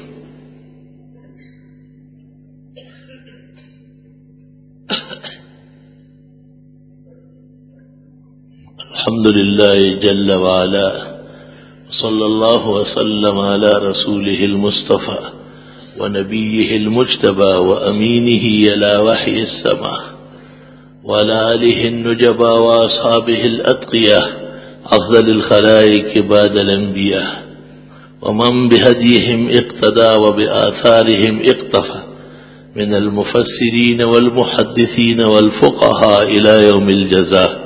أما بعد، فقد قال النبي صلى الله عليه وسلم: أرحم أمتي بأمتي أبو بكر وأشدهم في أمر الله عمر. وقال صلى الله عليه وسلم: لو كان بعدي نبي لكان عمر. رواه أحمد في مسنده بإسناد جيد. وقال صلى الله عليه وسلم: ابو بکر فی الجنہ، عمر فی الجنہ، عثمان فی الجنہ، علی فی الجنہ، زبیر فی الجنہ، طلحہ فی الجنہ، عبد الرحمن بن عوف فی الجنہ، ابو عبیدۃ بن الجراح فی الجنہ، سعد بن ابی وقاص فی الجنہ، سعید بن زید فی الجنہ. وقال صلی اللہ علیہ وسلم: خیر النساء بنی اسرائیل مریم وخیر النساء هذه الأمة خدیجہ. وقال صلی اللہ علیہ وسلم: فضل عائشہ علی النساء كفضل الثريد على سائر الطعام. وقال صلی اللہ علیہ وسلم لبنته فاطمہ: فاطمة سیدة نساء اہل الجنہ. رواه البخاری. وقال صلى الله عليه وسلم: إذا رأيتم الذين يسبون أصحابي فقولوا لعنة الله على شركم. وقال صلى الله عليه وسلم: لا تسبوا أصحابي فإن أحدكم لو أنفق مثل أحد ذهبا ما بلغ مد أحدهم ولا نصيفه. إن الله يأمر بالعدل والإحسان وإيتاء ذي القربى وينهى عن الفحشاء والمنكر والبغي يعظكم لعلكم تذكرون. بسم اللہ الرحمن الرحیم. محرم الحرام کا روزہ 11 اور 10 یا 9 اور 10، مجبوری ہو تو صرف 10 کا بھی کافی ہے. اصل سنت 10 ہی کا روزہ ہے، اور یہ سنت مستحبہ ہے، رکھنا بہتر ہے، ہزاروں فوائد اور برکات کا باعث ہے. نہ رکھنے میں کوئی حرج نہیں، اور اس کا کربلا اور شہدائے کربلا سے کوئی تعلق نہیں.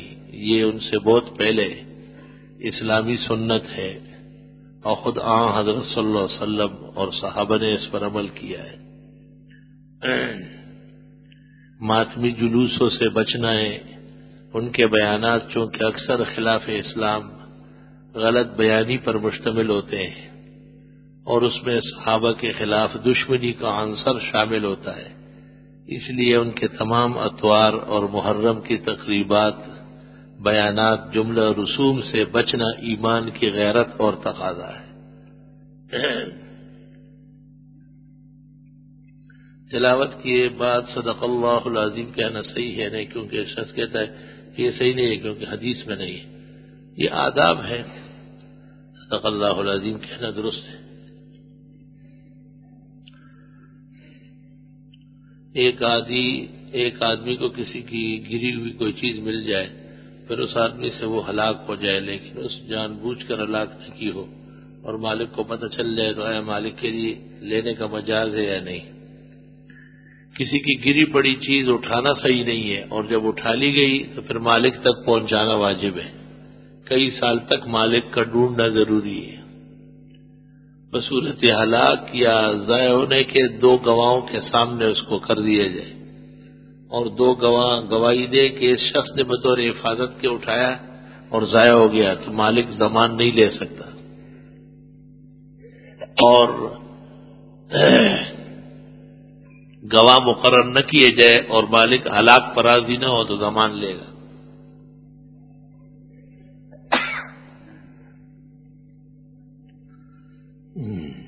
پوچھنا یہ کہ ایک نیت سے آدمی متعدد سجدے تلاوت کر سکتے؟ جی ہاں.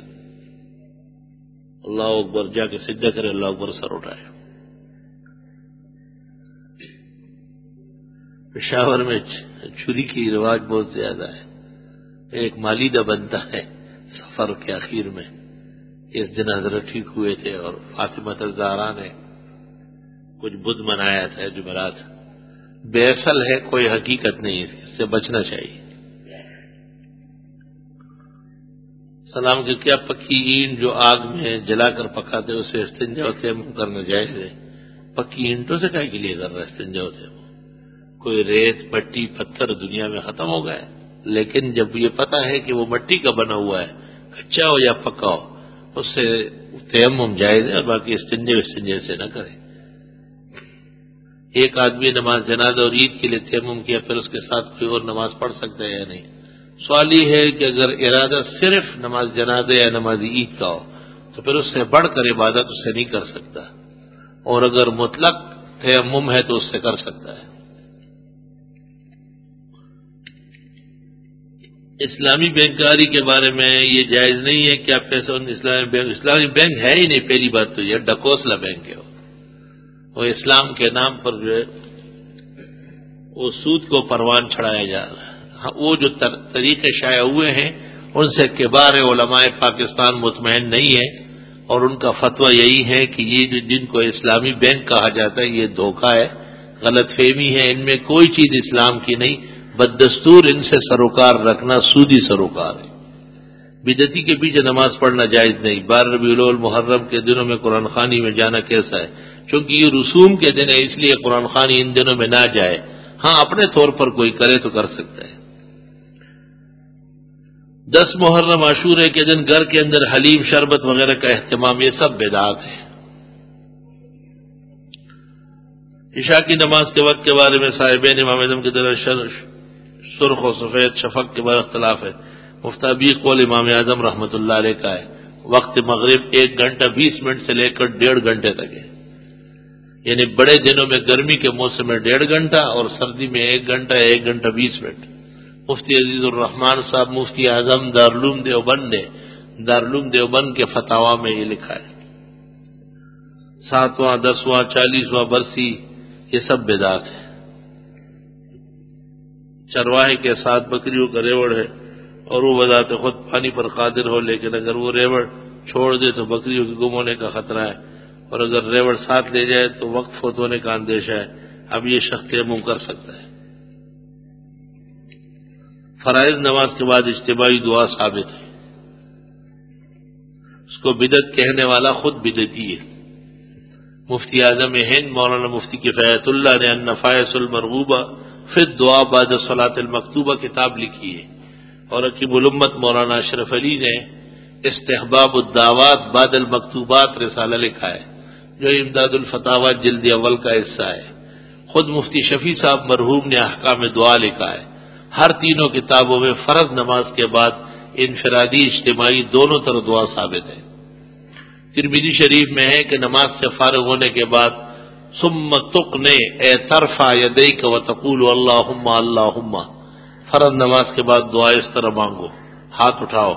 تو جب حکم آ گیا تو امام مقتدی سب ہاتھ اٹھائیں گے، یہ نہیں کہ امام سب کہا کہ میں مانگ رہا ہوں تم نیچے کرو ہاتھ، پھر ایک ایک مقتدی کو چھوڑتے جائے کہ تو ہاتھ اٹھا، یہ تو ایک ڈرامہ ہے۔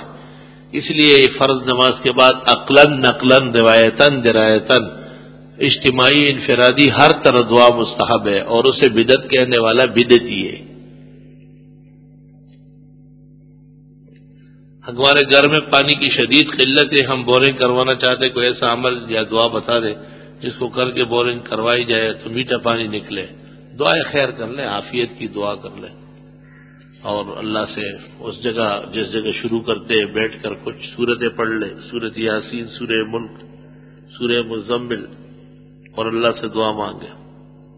عورت اپنی دیور سے ہی پردہ کرے گی لازماً، گھر چھوٹا ہے، 4 دیواری 4-5 دیور ہو، اس عورت کو ان سے بات کرنا کیسا ہے؟ مولانا یوسف لدھیانوی مرحوم نے کہا تھا کہ ایک موٹی چادر جسم پر اوڑھ لے اور سامنے نہ آئے، اور غیبوبت میں سائڈ پر ضروری بات کر سکتی ہے۔ دیوبند جماعت کے اندر بہت ساری تنظیم، ان میں سے کون سی تنظیم کے ساتھ تعلق؟ جس تنظیم کا تیرے جی چاہے رکھ لو چل. دو خواتین آپس میں باتیں کرتی ہے، ایک یہ کہتی ہے دوسری یہ کہتی ہے، کیا اس سے ایمان چلا گیا؟ اگر یہ کلمہ کفر کا ہے تو ایمان چلا جائے گا، یہ نکاح بھی ٹوٹ جائے گا. مسجد کے اندر اذان دینا مکروہ ہے تو جمعے کے دن دوسری اذان ممبر کے سامنے. مسجد کے اندر اذان دینا خلاف سنت اور مکروہ ہے، یہ ٹھیک ہے 5 وقت اذان مراد ہے، اور جمعے کی دوسری اذان بین یدی الخطیب مسجد کے اندر ہی مشروع ہے. گزارش یہ ہے کہ محرم میں بغیر نظر و نیاز کے حلیم بنانا کیسا ہے؟ اتنا مجبور ہے کہ بس حلیم کھانا ہی ہے. پھر پکائے آپ اور فجر کی نماز سے پہلے چاٹ لے اسے. سلام کے بعد عرض یہ کہ گریبان کھلا رکھنے والے حدیث تلاش کرنا چاہتا ہوں تاکہ ایک آدمی جس حدیث کا انکار کرتا ہے منہ توڑ جواب دو. شمائل ترمذی شریف صفحہ 19، بعض نسخوں میں صفحہ 35، بعض میں صفحہ 53 حدیث موجود ہے. ایک نہیں کئی حدیث ہے. اور شیخ نے اس کے ساتھ یہ بھی لکھا ہے کہ بزرگان دین ہمیشہ گریبان کھلا رکھتے تھے اور ان کے عشق رسول کی وجہ سے یہ سنت قائم دائم ہے. بعض حضرات اشارہ بالمصبح فی الصلاۃ کی اختلاف کر رہے ہیں، وہ اختلاف کرنے والے کمعقل ہیں. امام محمد نے موطا میں کہا ہے وَهُوَ قول محمد ابی حنیفہ و بی ناخذ، مذہب حنفی اشارے کا ہے. کوئی شخص رکعت رابع کے قاعدہ اخیر میں بیٹھنے تاشہد کے وقڑا ہو گیا تو اس نے 2 رکعت ملحق کی تو نماز فرض ہو جائے یا نہیں؟ اگر آخری قاعدہ نہیں ہوا ہے تو فرض ختم ہو گئے اور 1 رکعت اور ملائے تو نفل ہو جائیں گے. اگر آخری قاعدہ کر چکا ہے تو فرض ادا ہو گئے. تاخیر سلام کا سدھ سہو کر لے. کسی کو بیٹا یا بیٹی کہہ کر مخاطب کرنا کیسا؟ یہ درست ہے. معارف القرآن میں تسامح ہوا ہے، سورہ احزاب میں جو منع کیا ہے. ایک طالب علم ہو مجھے اردو میں کسی ایسی کتاب کا نام بتائے جس میں ناسخ اور منسوخ تمام آیات کا ذکر ہو. مولانا اشرف علی صاحب رحمۃ اللہ علیہ کا ایک رسالہ ہے ناسخ و منسوخ اردو زبان میں، وہ لے لیں.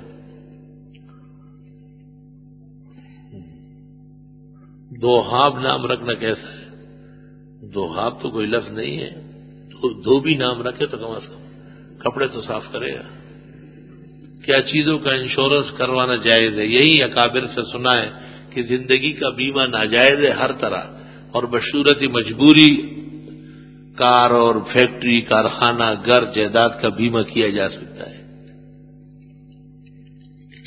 اگر ظہر یا عصر کی نماز میں مقتدی امام کے پیچھے دیر سے پہنچا تو ثنا پڑے گا یا نہیں پڑے گا ثنا؟ جب فاتحہ شروع ہو گیا ثنا ختم. قضا ہو جائے صبح کی نماز تو اشراق کے وقت پڑھی جائے یا نہیں؟ فوراً جتنا جلدی ہو سکے، قضا بھی نہ کرو. باہر اور نہر میں ہے کہ سورج نکلتے وقت بھی فجر فوراً پڑھ لو. پوچھنا ہے کہ اگر مقتدی 4 فرضوں میں 2 رکعت جانے کے بعد امام کے پیچھے پہنچا تو 2 رکعتوں کی نیت کرے گا یا 4 کی نیت کرے گا؟ 2 امام کے ساتھ 2 بعد میں. ایک صاحب شدید بیمار ہے، کیا وہ اپنے کسی رشتے دار کو حج بدل کروا سکتے ہیں جو پہلی مرتبہ حج کر سکتے ہیں؟ 2 طلاق دینے کے بعد تجدید نکاح لازمی ہے، اور اگر میاں بیوی تجدید نکاح کے بغیر ہی رہے تو کفارہ دینا پڑے گا. ایک طلاق یا 2 طلاق ایک ہی حکم میں ہے. اگر عدت گزرنے سے پہلے خاوند نے رجوع کر لیا تو نکاح ثانیہ کی ضرورت نہیں ہے تجدید کی. سابقہ نکاح میں رجوع بحال ہو گیا. اور اگر عدت پوری ہو گئی اور پھر بیوی کو رکھنا چاہے تو پھر جدید نکاح، جدید مہر، جدید گواہان. اگر کوئی شخص اس طرح کہے کہ تم نے یہ کام کیا تم آزاد ہو، اب اگر اس لڑکی نے وہ کام کیا تو کیا وہ نکاح سے نکل جائے گی؟ تم آزاد ہو میں بھی اختلاف ہے. اگر کنایہ الفاظ مان لیا جائے تو نیت کا اعتبار ہوگا. میرے یہاں بیٹا ہوا ہے، کوئی نام تجویز فرمائے. محمد، احمد، محمود، عبداللہ، عبد الرحمان. آپ نے جو 4 کلمات بتائے ان کی کتنی دفعہ پڑھا جائے؟ 3 دفعہ کم از کم ہے، 100 مرتبہ عام معمول آیا ہے. حضرت صاحب نماز کے دوران جو وسوسہ آتا ہے آنے دے، اب نماز جاری. قبروں کے اوپر پاؤں رکھنا قصدن نہ کرے، عذراً معاف ہے. حضرت میرے نظر انتہائی کمزور ہے، جسم کے اعتبار سے بھی شاتوت کھایا کرے. حضرت مفتی صاحب میرا حافظہ بھی بہت کمزور ہے، کوئی بات یاد نہیں رہتی، اگر رہتی بھی ہے تو بھول جاتا ہوں. مولانا انور شاہ صاحب کی سیرت پڑھا کرے، تقدس انور یا انوار انوری. رافضی کے قتل کی قصاص ہے، یہ شرارت کی پرچی ہے. کسی بھی کافر کے قتل کا جو حکم ہوگا وہ یہ بھی ہوگا. بہنوئی اپنی بیوی کے بہنوں کو دیکھ سکتے، ہرگز نہیں، حرام نہ جائے. شوہر سے اپنی بیوی سے کہا کہ کسی سے میری ناراضگی ہے یا تم اس کے گھر نہیں جانا، اور اگر تم چلی گئی تو میرے گھر واپس نہیں آنا. اگر وہ چلی گئی تو اس کے لیے کیا ہوگا؟ یہ طلاق کے الفاظ نہیں، یہ غضب کے الفاظ ہیں. جاؤ اور آ جاؤ، بس اس سے طلاق ہو جائے تو روزانہ یہی کرنا، کوئی اور کام نہیں ہوگا، بس گلی میں نکاح خوان کو بٹھانا پڑے گا. یہ تو غصے میں لوگ باتیں کرتے، آؤ جاؤ چلی جاؤ، اس سے کوئی فرق نہیں پڑتا. مفتیان کا مکھل ہے جو ان مسائل پر فتوے جاری کرتے ہیں. خواب میں سورہ واقعہ کا پڑھنا، دنیا کے غموم تکالیف رفع ہو جائے گی اور اقتصادی حالات معاشیات بہت اچھی ہو جائے گی. مومن کو جو غم اور تکلیف دنیا میں پہنچتی ہے اللہ اس پر اجر دے دے. جی ہاں، مومن اللہ کے ہاں بیمہ ہے. حدیث میں ہے جو کانٹا چبھے گا اس کے بھی اجر ملے گا، بشرطے کہ مخلوق کے سامنے ذکر نہ کرے اور واویلا نہ کرے. ایک شخص کی نماز جنازہ ایک مقام پر پڑھائی گئی، پھر میت آبائی گاؤں علاقے میں لے جا کر دوبارہ پڑھی گئی، یوں بار بار جنازہ. فتاوی عالمگیری جلد اول میں ہے صلاۃ الجنازۃ لا تعاد، جنازہ بار بار پڑھنا صحیح نہیں ہے. غائبانہ نماز جنازہ عالمگیری میں ہے صلاۃ الغائب لا تصح، غائبانہ نماز نہیں ہوتی. اپنی زندگی میں قبر کی جگہ مختص کرنا درست ہے، سنت نہیں ہے.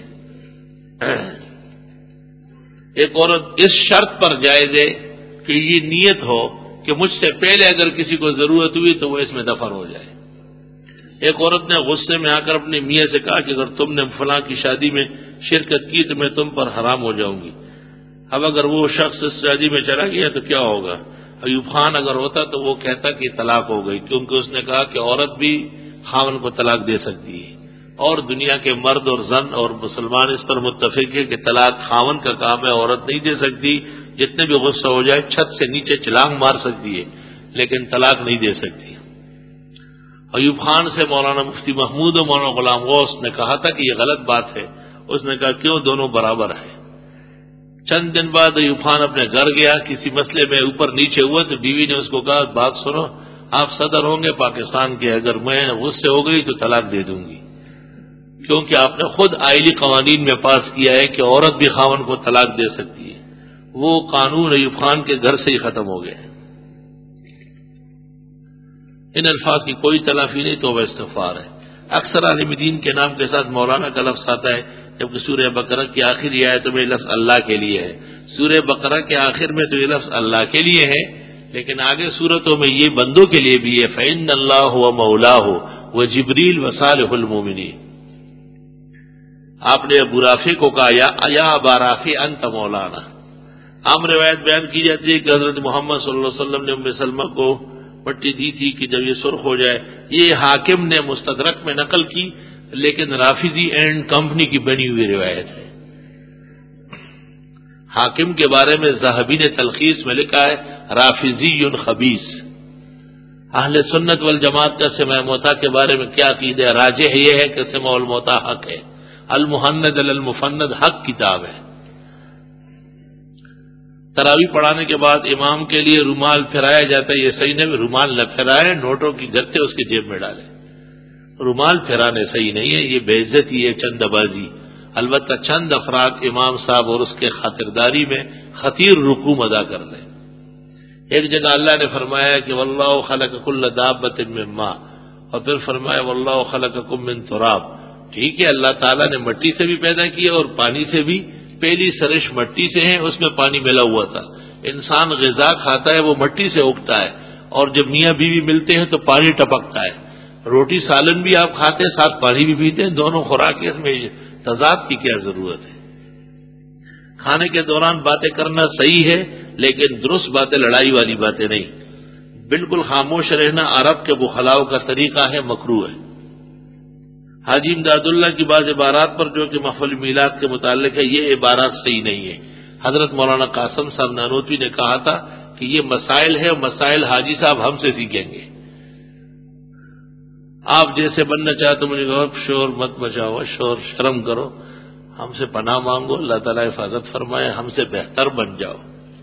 ہم تو بہت کمزور، عاجز، گناہگار، بے علم، بے عمل. آپ اللہ سے بہترین لوگوں کی طرح بننے کی درخواست کر لیں.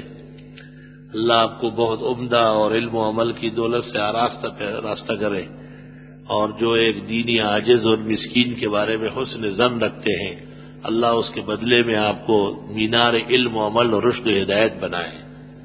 در مجلس خود را مدی و ہم چو منیرا آزرد دل آزرد کند انجو منیرا. بندہ کی والدہ صاحب بہت علیل، اللہ تعالیٰ صحت و شفا عطا فرمائے. حضرت میرے والدین بہت پریشان ہے کہ وظیفہ بتایا، واہ لا حول ولا قوت الا باللہ، لا حول ولا قوت الا باللہ، لا حول ولا، کثرت سے یہاں تک کہ غم کے بادل چھٹ جائے. اور استغفار آیت کریمہ سبحان اللہ و بحمدہ سبحان اللہ العظیم اتنا پڑھ لے کہ دل کو آرام آ جائے اور غم اس کے مقابلے میں ضعیف ہو جائے. میری والدہ کے منہ میں کئی سالوں سے پہلے قسم کے دانے ہیں، اللہ رب العالمین صحت و شفا عطا فرمائے. میری والدہ کو کئی سالوں شوگر ہے اور سر کی درد بالکل ٹھیک نہیں ہوتی، اللہ تعالیٰ زندگی بآرام و عافیت فرمائے. میں مدرسے کی طالب علم ہوں، سر میں اکثر درد رہتا ہے. سورۃ انعام کی آیت نمبر 13 وَلَهُ مَا سَكَنَ فِي اللَّيْلِ وَالنَّهَارِ وَهُوَ السَّمِيعُ الْعَلِيمُ. بسم اللہ 3 دفعہ پڑھنے کے بعد دائیں ہتھیلی پہ پڑھ لے اور پھر سر پر آہستہ آہستہ دائیں طرف سے بائیں طرف جاتے ہوئے مل لے، انشاءاللہ خیر ہو جائے گی. روزگار کے حوالے سے پریشان ہوں، سورہ تغابن پڑھا کرے، استغفار کی کثرت کرے. اللہم انی اعوذ بک من الہم والحزن واعوذ بک من العجز والکسل واعوذ بک من الجبن والبخل واعوذ بک من غلبۃ الدین وقہر الرجال. صبح و شام 100 مرتبہ، کم از کم 10 مرتبہ ضرور پڑھے. 15 دن کے اندر انشاءاللہ اللہ تعالیٰ بہترین انتظام کر دے گا. میرے والد کے گزشتہ ہفتے انتقال ہو گیا، ان کے لیے اللہ تعالیٰ بخشش فرمائے، آپ کو صبر و اجر دے. الحمدللہ رب العالمین. نستغفرک اللہم ونسألک السلام والعافیہ. لا الہ الا اللہ وحدہ لا شریک لہ لہ الملک ولہ الحمد وعلی کل شیء قدیر. ربنا آتنا فی الدنیا حسنہ وفی الآخرۃ حسنہ وقنا عذاب النار. اللہ جنہوں نے روزگار کے لیے کہا ہے بہترین روزگار عطا فرما، جنہوں نے مرحومین کے لیے کہا ہے ان کی مغفرت فرما، پسماندگان کو صبر و اجر عطا فرما. جنہوں نے اور کچھ پریشانیاں، کرب اور درد، صدمے اور پیچیدگیاں ذکر کی ہے، اللہ آپ کے علم غیب محیط میں ہے، اپنے خزائن رحمت و عنایات سے ان کی دستگیری فرما، مداوا نصیب فرما، مشکلات حل فرما، پریشانیاں دور فرما، دین و دنیا کی مرادیں پوری فرما، دعائیں قبول فرما. صلی اللہ تعالی علیہ